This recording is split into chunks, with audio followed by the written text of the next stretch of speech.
Hello everyone, my name is Mariella Herberstein. I'm the Chair of Academic Senate, and today I'm speaking to you from Newcastle University, where I'm attending the Chair of Academic Boards and Senate Conference, the yearly conference. In this very brief video blog, I'm going to summarize the Senate meeting from September 5th. For all the details about the Senate meeting, the minutes, the detailed minutes, please visit the Senate website. And of course, you can always contact me via my email. As with every Senate meeting, we start with an acknowledgement of country, and this time Senator Professor Bronwyn Carlson presented the acknowledgement of country. We then move into the mechanics of the start of a meeting with welcomes, apologies, arrangement of the agenda, disclosure of conflicts, and starring of items, and of course approving the minutes from the previous meeting.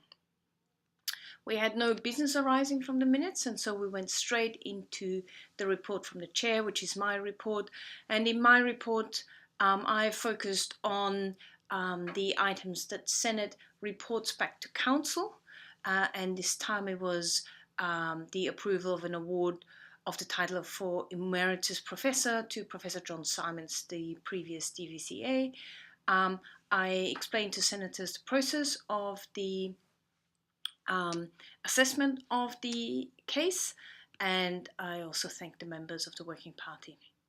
I reminded senators that the Council's interest is always in academic integrity, and that I would be reporting to Council a more detailed report at the next Council meeting.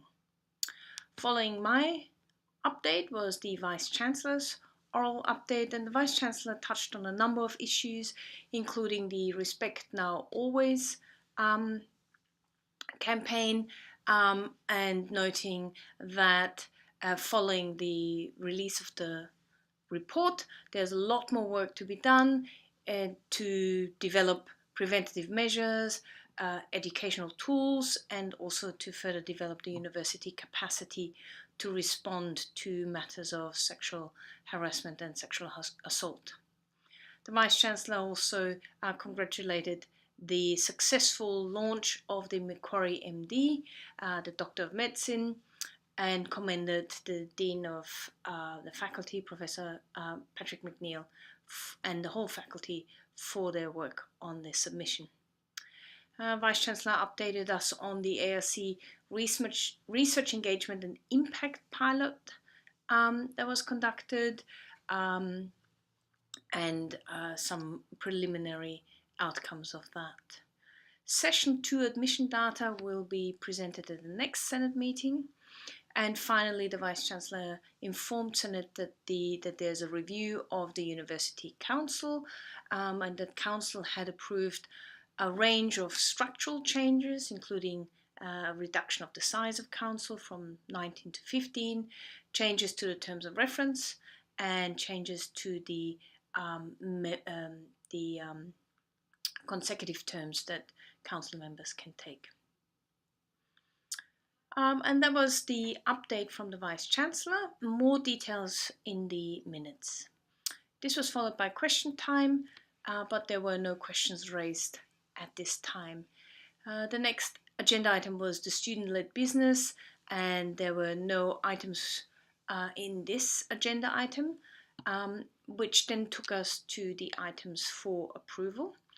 The first point of approval was a changeover in the chair of Academic Standard and Quality Committee. Associate Professor Pamela Kutz has stepped down as the chair of ASQC, and I firstly thanked Pamela for her extensive and intensive work she's undertaken as the chair of the committee during a time of a lot of change. And I also welcomed the new chair of the committee, Associate Professor Katrina Lava-Makoko, who is the current deputy chair of ASQC and who's moving into the role of chair of ASQC. So Senate resolved to approve the appointment of Katrina Lava-Makoko. The next item for approval was the HDR thesis preparation, submission and examination policy and procedure, which is a policy that has been consulted and discussed first at the Research Training Committee and at the subcommittees of the Research Training Committee. And after, as I said, extensive consulting, it's come to Senate and Senate approved this policy. We also approved the establishment of the Macquarie University Award for Academic Excellence and the MUIC Award for Academic Excellence. These awards will replace the Vice Chancellor Award for Academic Excellence. Under item 10.7, we disestablished a number of Senate committees that are no longer functional because of changes in policies and procedures. So this was the disestablishment of the Academic Appeals and the Ranking Committees. This now brought us to point 11 on the agenda, which is the update on the Academic Senate project. The first project that has come to completion and was in front of Senate for approval was the Principle of Program Review. The principles were presented by Pamela Kutz as a member of the Working Party. The principles are very trim, basic principles.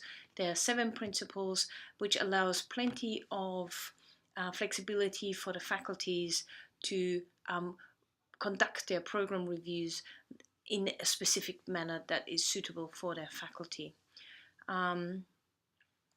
There's still need for some consultations on the principles, but the resolution was that Senate approved the principles of program reviews, and now it recommends to the faculties to conduct its program reviews using those 7 principles.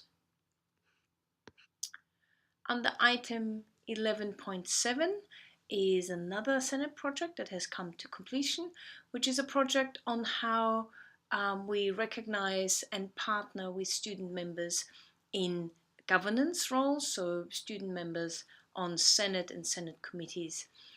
This paper was presented by our student senator Simon Populen, and it includes a range of recommendations from the Working Party of how to support, prepare students, but also recognize their contribution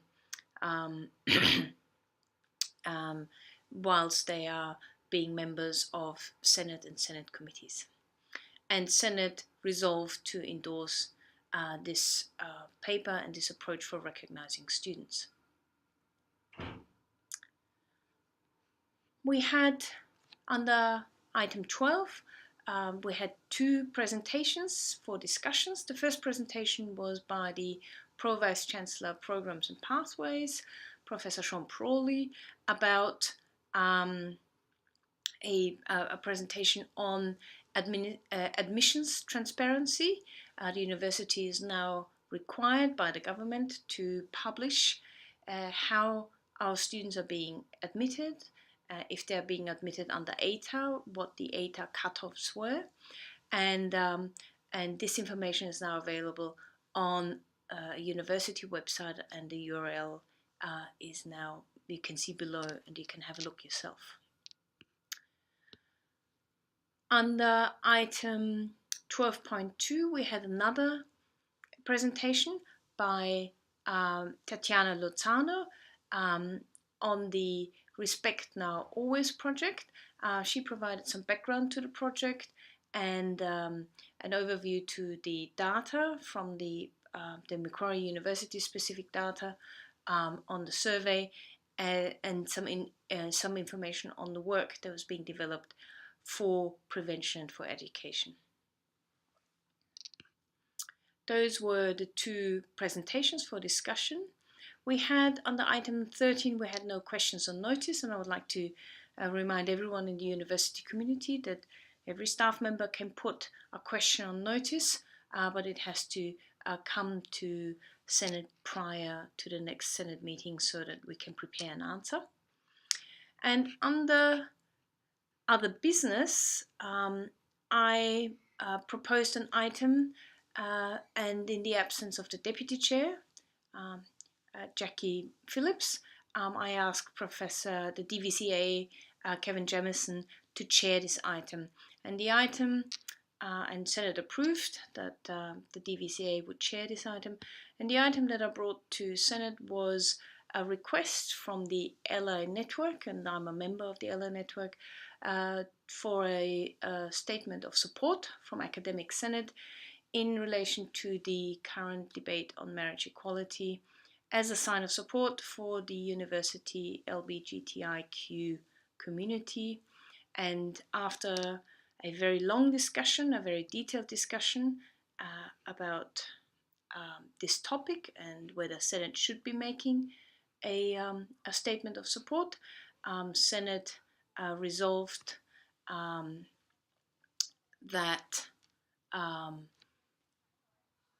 that it respects the different opinions in relation to the issue of marriage equality, that Senate advocates and encourages a respectful debate around the issue, that Senate supports the LGBTI students and staff of the university, and that Senate affirms its support for marriage equality. And that was the last item on the agenda, and with that, the meeting closed. The next meeting of Academic Senate will be held on Tuesday, the 17th of October. All members of the university are welcome to attend the meeting, and if you want to attend the meeting, please email the email below just to advise us that you're coming, and we'll make sure that we have a chair ready for you. And that's it from me from this week, and I'll report back on the next Senate meeting. Thank you very much.